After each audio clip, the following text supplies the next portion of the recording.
Hi friend, Kalika blog में हार्दिक स्वागत है। अभी हम आपको एक बैड न्यूज़ सुनाने वाले हैं। वो बहुत ही बुरा है कि हम लोग का ऑफिस इतना साल चलने के बाद फाइनली हम लोग का ऑफिस बंद होने वाला है।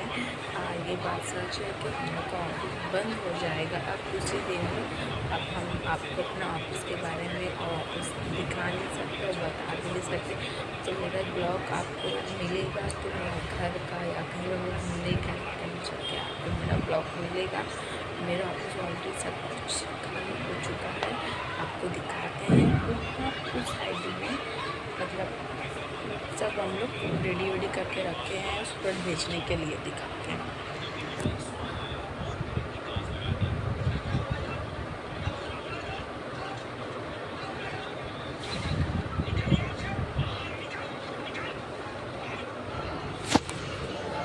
देखिए क्या होगा आपको, तो ये बैड न्यूज़ और आपको बताते हैं बाद में। वीडियो अच्छा लगे तो लाइक सब्सक्राइब जरूर करें और ज़्यादा से ज़्यादा शेयर करें प्लीज़।